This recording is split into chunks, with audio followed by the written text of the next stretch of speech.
காவல் கிணறு பஞ்சாயத்துல பெருமாள் புதுக்குளமும் மணிமாலையன் புதுக்குளத்துக்கும் இடைப்பட்ட இருக்கக்கூடிய இந்த ஒரு சர்ப்ளஸ் வேர் மறுகால் பாயக்கூடிய ஒரு இடத்துல இருக்கிறோம்.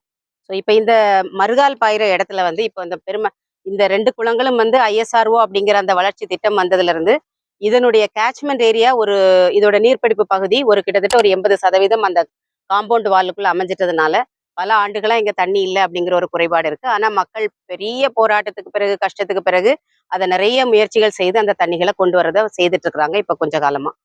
ஆனா அப்படியே வந்து தண்ணிகளை பெரும் முயற்சி எடுத்து கொண்டு வந்தாலும் இன்னைக்கு நிலாவுக்கு ராக்கெட் அனுப்பக்கூடிய இன்னைக்கு உள்ள நவீன தொழில்நுட்ப காலங்கள்ல உள்ள கொண்டு வந்த தண்ணிய கொஞ்ச காலத்துக்கு தேக்கி வைக்கிறதுக்குள்ள சூழல் வந்து நம்மளுடைய எந்த குளங்கள்லயும் கிடையாது.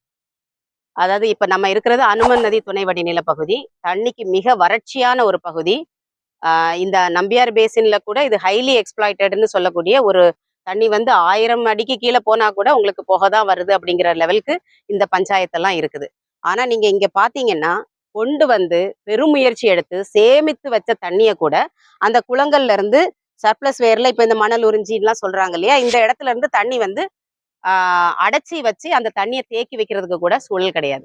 எல்லா குளங்களுமே வந்து ஒண்ணு இந்த சர்ப்ளஸ் வேர் வந்து உடஞ்சு கிடக்கும், அப்படி இல்லைன்னா அதுக்கான ஷட்டர் இருக்காது, இல்ல ஷட்டர் உடஞ்சி கிடக்கும், துருப்பிடிச்சு இருக்கும்.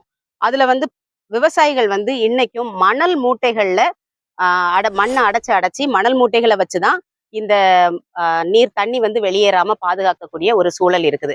அப்ப வந்து ஒரு என்னைக்கோ பெய்யக்கூடிய ஒரு மழையில தண்ணியை குளங்களுக்குள்ள கொண்டு போய் சேர்த்தா கூட அந்த தண்ணி அங்க தேக்கி வைக்க முடியுமா இன்னைக்கு அப்படின்னு பார்த்தா அதற்கான கட்டமைப்புகள் கூட எல்லாமே வந்து பெரிய அளவுல டேமேஜ் ஆகி அதை பராமரிப்பு இல்லாம தான் இருக்குது. இது வந்து தமிழக நீர் மேலாண்மைக்கு இது ஒரு சான்றுதான்.